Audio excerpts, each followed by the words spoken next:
प्यारे बच्चों, आज का जो हमारा टॉपिक है वो है ट्रांसलेशन, अनुवादन, जिसकी जो 3 स्टेजेस होती हैं, जिसमें जो पहली स्टेज है यानी आरंभन, इनिशिएशन, उसको हम पहले अपने वीडियो में उसके बारे में विस्तार से चर्चा कर चुके हैं। उसी क्रम में हम उसका दूसरा चरण इलोंगेशन या दीर्घीकरण के बारे में इस वीडियो में विस्तार से चर्चा करेंगे। प्रोटीन सिंथेसिस की दूसरी जो स्टेज आती है इलोंगेशन आती है। जैसे कि हमने पहले के वीडियो में हम इस बारे में पढ़ चुके हैं कि सबसे पहले इनिशिएशन से भी पहले हमारा जो साइटोप्लाज्म में अमीनो अम्ल है, अमीनो अम्ल एक्टिवेशन होता है, उस पर एटीपी उसके साथ में जुड़ता है, अमीनो असाइल एएमपी का निर्माण होता है और ये amino acyl AMP specific tRNA के साथ जुड़ता है, जिससे अमीनो असाइल टीआरएनए का निर्माण होता है। और इस प्रक्रिया में एक enzyme specific amino acyl tRNA synthetase enzyme प्रयुक्त होता है। अलग अलग स्पेसिफिक टीआरएनएज और अमीनो एसिड्स के लिए स्पेसिफिक प्रकार के अलग अलग amino acyl tRNA synthetase enzyme आवश्यक होते हैं। इसी चरण में अब जैसे ही इनिशिएशन की स्टेप कंप्लीट होती है, दूसरी स्टेज आती है इलोंगेशन या दीर्घीकरण, जिसमें लंबी पॉलीपेप्टाइड चेन का निर्माण होता है। इस इलोंगेशन में हमें क्या क्या चीज़ों की आवश्यकता होगी। प्रोकैरियोट्स में 70S इनिशिएशन कॉम्प्लेक्स, क्योंकि 30S और 50S दोनों सब यूनिट्स राइबोसोम्स की जुड़ करके और 70S का निर्माण करती हैं। तो 70S इनिशिएशन कॉम्प्लेक्स आवश्यक होता है। 70S इनिशिएशन कॉम्प्लेक्स में क्या क्या होंगे, हमारा mRNA होगा, इनिशिएटर tRNA जुड़ चुका होगा और इसके साथ साथ राइबोसोम्स की दोनों सब यूनिट्स आपस में जुड़ी होंगी। तो राइबोसोम्स की दोनों सब units plus initiator tRNA, prokaryotes के केस में फॉर्मल मिथ्योनिन tRNA और mRNA, ये तीनों मिलकर के इनिशिएशन कॉम्प्लेक्स का निर्माण करते हैं। दूसरी चीज़ है tRNA charged with their amino acids, यानी अब जो अदर अमीनो एसिड्स वाले tRNAs जो आएंगे, इनिशिएटेड tRNA के बाद अन्य जो अमीनो असाइल tRNA आएंगे, उनकी आवश्यकता होगी। तीसरा है several elongation factors.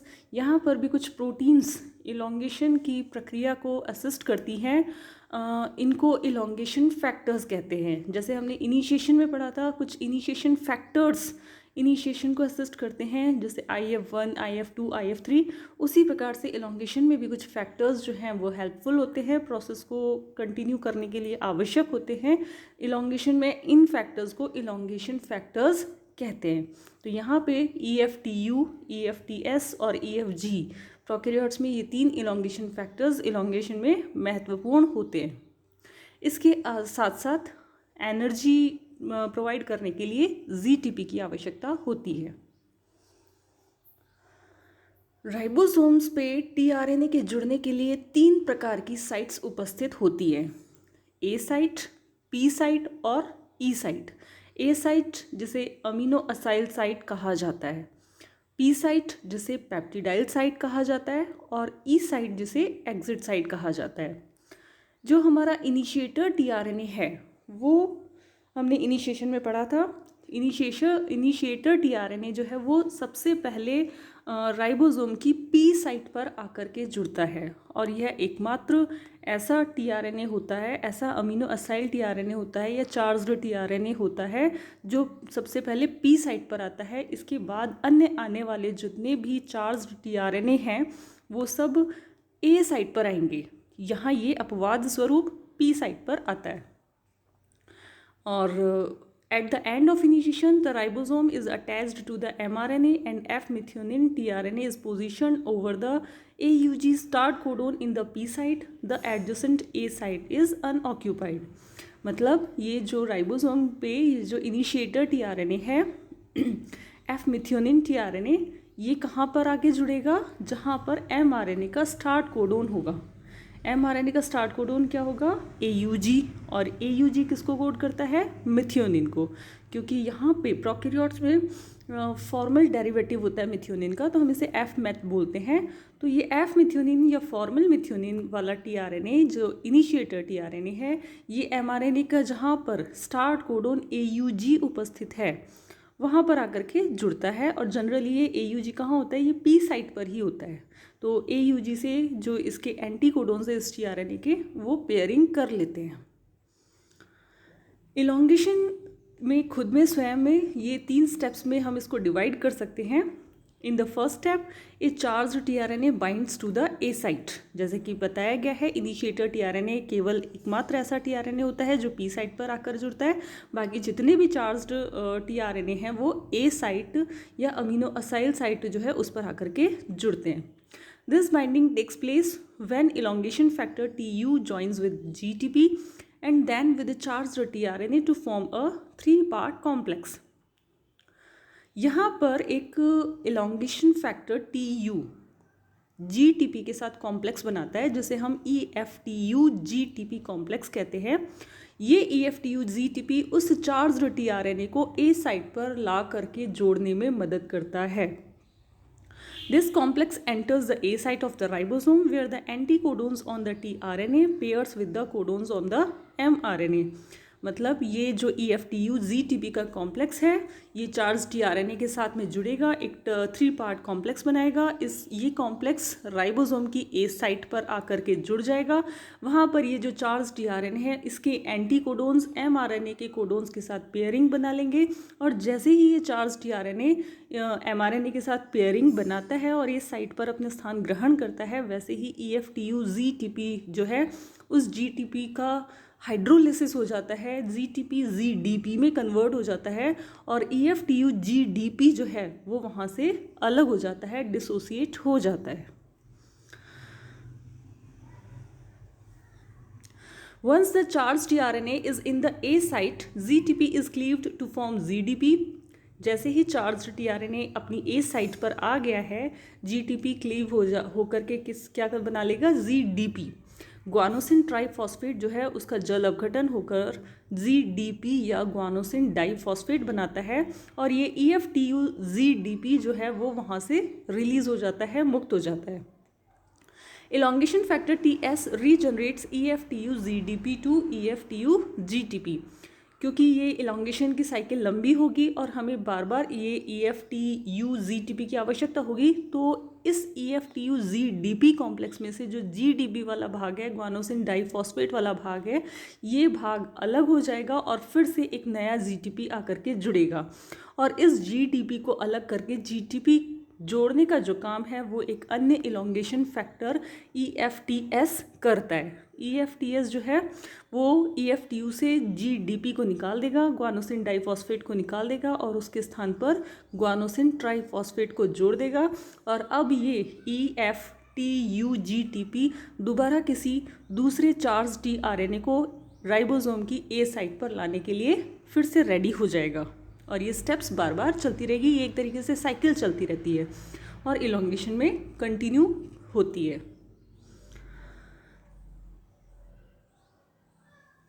The second step of elongation is the formation of a peptide bond between the amino acids that are attached to tRNAs in the P and A site। अब initiator जो tRNA था वो P site पर उपस्थित है, दूसरा charge tRNA जो है वो भी A साइट पर आ गया है और दोनों tRNA के ऊपर उसके जो 3' सिरा है, उन दोनों ही tRNA के 3' सिरे पर क्या उपस्थित है, अमीनो एसिड उपस्थित है। जैसे ही ये दोनों अमीनो एसिड पास पास एक दूसरे के संपर्क में आते हैं, उनके मध्य एक अमीनो एसिड का कार्बोक्सिल समूह, दूसरे अमीनो एसिड के अमीनो समूह, इन दोनों के मध्य रिएक्शन होती है, जल का एक अणु निकलता है और दोनों के मध्य पेप्टाइड बॉन्ड का निर्माण हो जाता है। The formation of this peptide bond releases the amino acid in the P site from its tRNA। Peptide bond formation occurs with in the large ribosomal सब यूनिट। ये जो पेप्टाइड बॉन्ड फॉर्मेशन हो रहा है ये राइबोसोम की large सब unit में होता है और जैसे ही दोनों अमीनो एसिड के मध्य पेप्टाइड बॉन्ड बन जाता है, अमीनो एसिड अपने tRNA को जो पहला जो अमीनो एसिड है उसका वो अपने tRNA को छोड़ देता है। The catalytic activity that creates the peptide bond is a property of one of the ribosomal RNA components of the large subunit। Peptide bond बनने की जो एक्टिविटी है इसे पेप्टिडाइल ट्रांसफरेज एक्टिविटी भी कहते हैं। और ये रिएक्शन, इस रिएक्शन को कैटलाइज करने का काम राइबोसोम्स की जो लार्ज सब यूनिट है वो करती है। जैसे कि बैक्टीरिया में लार्ज सब यूनिट में कौन सा राइबोसोमल आरएनए है, 23S, और यूकैरियोट्स के केस में 28S राइबोसोमल आरएनए इस रिएक्शन को, पेप्टिडाइल ट्रांसफरेज एक्टिविटी को कैटलाइज करने का कार्य करता है। जनरली कोई भी रिएक्शन को कैटलाइज करने का जो काम है वो काम प्रोटीन या एंजाइम का होता है। लेकिन यहाँ हम देख रहे हैं ये जो काम है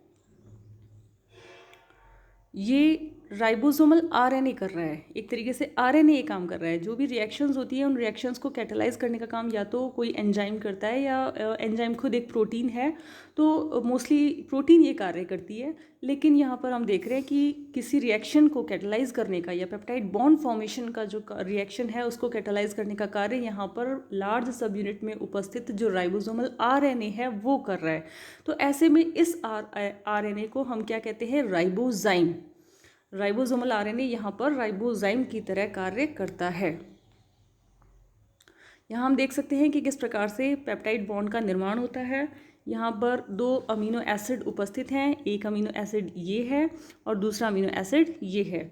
यहाँ पर ये जो कार्बन है, इस कार्बन से एक तरफ हाइड्रोजन जुड़ा हुआ है, एक तरफ अमीनो ग्रुप जुड़ा हुआ है, एक तरफ आर ग्रुप जुड़ा है और एक तरफ कार्बोक्सिल समूह जुड़ा है। इसी प्रकार से जो दूसरा अमीनो एसिड है उसमें भी एक हाइड्रोजन है, अमीनो ग्रुप है, आर ग्रुप है और कार्बोक्सिल समूह है। तो दोनों अमीनो एसिड पास पास आते हैं तो एक का कार्बोक्सिल समूह और एक का अमीनो समूह संपर्क में आते हैं, H2O रिलीज होता है और पेप्टाइड बॉन्ड फॉर्मेशन होता है। अगर 2 अमीनो एसिड आपस में जुड़ रहे हैं तो उनके बीच में पेप्टाइड बंध की संख्या 1 है और इसको हम डाईपेप्टाइड कहेंगे। क्योंकि 2 अमीनो एसिड्स हैं इसको हम डाईपेप्टाइड कहेंगे। 3 अमीनो एसिड हो जाते हैं तो उसे हम ट्राईपेप्टाइड कहते हैं। तो पेप्टाइड बॉन्ड तो यहाँ पे एक है, लेकिन हम इस दोनों मॉलिक्यूल्स को जब ये जुड़ गए हैं तो इसको हम डाईपेप्टाइड कहते हैं। Third step in elongation is translocation. तीसरा स्टेप इलोंगेशन का ट्रांसलोकेशन है। The movement of the ribosome down the mRNA in the 5' to 3' direction. Translocation की प्रक्रिया में राइबोसोम mRNA के सापेक्ष 5' से 3' दिशा में मूव करता है। This step, which position the ribosome over the next codon, requires elongation factor G and the hydrolysis of ZTP to ZDP. यहाँ पे राइबोसोम के ट्रांसलोकेशन के लिए, राइबोसोम की मूवमेंट के लिए हमें एक और इलोंगेशन फैक्टर की आवश्यकता होती है जिसे हम EFG कहते हैं, और इसके साथ साथ हमें एक एनर्जी प्रोवाइडर ZTP की भी आवश्यकता होती है। ZTP हाइड्रोलिसिस होकर के GDP और फॉस्फेट में कन्वर्ट होता है और हमें एनर्जी प्रोवाइड करवाता है ट्रांसलोकेशन के लिए। तो ट्रांसलोकेशन में राइबोसोम mRNA के सापेक्ष थोड़ा सा मूव करता है 5' से 3' दिशा की ओर। Because the tRNA in the P and A sites are still attached to the mRNA by codon-anticodon pairing, they do not move with the ribosome as it translocates. क्योंकि tRNA जो है P और A site पर उपस्थित है और वो mRNA से जुड़े हुए हैं, कोडोन एंटीकोडोन पेयरिंग वहाँ पे हो रखी है, तो उनको मूव नहीं हो पाते। पूरा का पूरा हमारा राइबोसोम जो है वो थोड़ा सा 5' से 3' दिशा की ओर मूव कर जाता है। Consequently the ribosome shifts so that the tRNA that previously occupied the P site now occupies the E site, from which it then moves into the cytoplasm where it can be recharged with another amino acid. जैसे ही ribosome थोड़ा सा shift होता है, जो tRNA पहले P site पर उपस्थित था वो खिसक के और E साइट पर पहुंच जाता है, और जो राइबोसोम A साइट पर उपस्थित था वो P साइट पर आ जाता है। और ई साइड का मतलब है एग्जिट साइड, यानी यहाँ से क्योंकि अमीनो एसिड उस tRNA से निकल चुका है तो वो tRNA डिस्चार्ज हो गया है, तो वो tRNA वापस से साइटोप्लाज्म में चला जाएगा और एक नए अमीनो एसिड के साथ जुड़ करके दोबारा से साइकिल में एंटर हो जाएगा।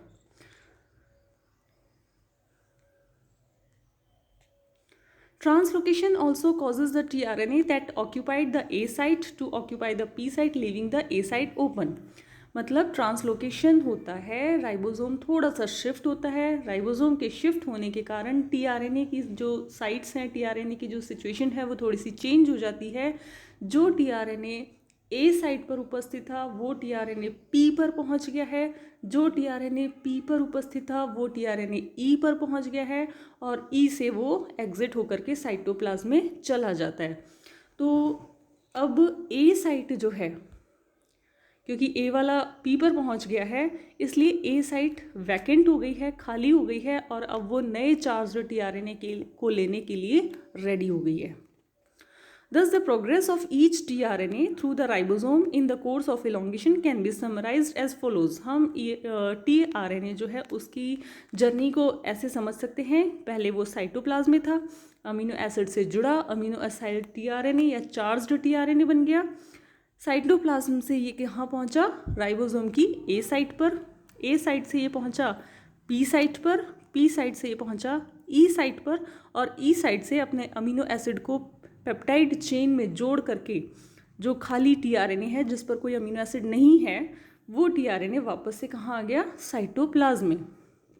The initiator tRNA is an exception, जैसे कि हम पहले भी इस बारे में बात कर चुके हैं कि इनिशिएटर टीआरएनए एक्सेप्शन होता है, अपवाद स्वरूप होता है, जो सीधे राइबोसोम की पी साइट पर आता है। बाकी अन्य आने वाले जो टीआरएनएज हैं, चार्ज्ड टीआरएनए, वो राइबोसोम की ए साइट पर आते हैं। ये इनिशिएटर टीआरएनए कभी भी ए साइट पर नहीं आता।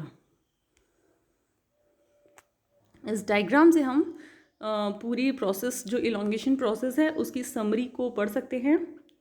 यहाँ पे आप देख रहे हैं ये एमआरएनए है, ये राइबोसोम की लार्ज सब यूनिट है, और ये राइबोसोम की स्मॉल सब यूनिट है। यहाँ पर 3 साइट्स हैं, ए, पी, ई। इसमें जो पहला इनिशिएटर टीआरएनए है वो कहाँ आएगा? पी साइट पर आएगा, और पी साइट पर एमआरएनए की क्या सीक्वेंस होगी? AUG, स्टार्ट कोडोन उपस्थित होगा। यहाँ पे जो टीआरएनए है उसमें एंटी कोडोन का कौन कौन से होंगे? UAC, जो कि AUG के कॉम्प्लीमेंट्री हैं, और इसकी 3 प्राइम सिरे पर कौन सा अमीनो एसिड जुड़ा होगा? Formal methionine. प्रोकैरियोट्स के केस में फॉर्मिल मिथियोनिन होता है, यूकैरियोट्स के केस में केवल मिथियोनिन होता है। तो ये हमारा एक इनिशिएशन कॉम्प्लेक्स बन गया है, 70S इनिशिएशन कॉम्प्लेक्स। अब यहाँ पर इलॉन्गेशन की पहली स्टेप आती है। इलॉन्गेशन की पहली स्टेप में हमारे पास में दूसरा चार्ज टीआरएनए आ गया है, और इलॉन्गेशन फैक्टर EFTU GTP के साथ कॉम्प्लेक्स बनाते हुए आता है EFTU GTP कॉम्प्लेक्स, और ये EFTU GTP और टीआरएनए तीनों का एक 3 कॉम्प्लेक्स बन करके आता है, और ये इस टीआरएनए को राइबोसोम की ए साइट पर जोड़ने का कार्य करता है, ये इलॉन्गेशन फैक्टर EFTU GTP। जैसे ही दूसरा टीआरएनए जो है वो ए साइट पर आकर के जुड़ गया, वैसे ही EFTU GTP में जो GTP है उस GTP का हाइड्रोलिसिस होगा, जल अपघटन होगा, GTP GDP में कन्वर्ट हो जाएगा, ग्वानोसिन ट्राइफॉस्फेट ग्वानोसिन डाइफॉस्फेट में कन्वर्ट हो जाएगा। इसका कार्य इस टीआरएनए को ए साइट पर लाने का है।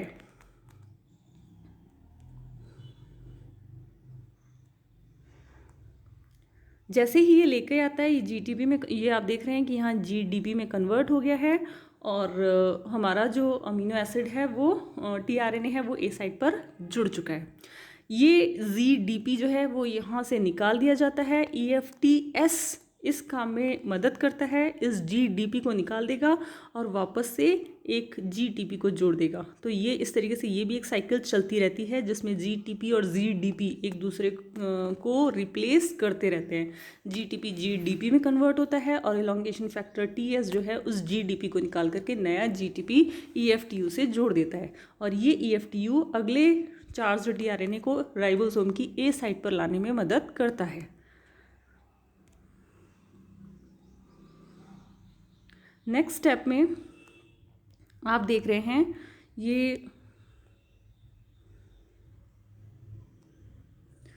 ये हमारा दोनों टीआरएनए जैसे ही पास पास आते हैं, दोनों टीआरएनए के जो अमीनो एसिड्स हैं उनके मध्य पेप्टाइड बॉन्ड बनता है।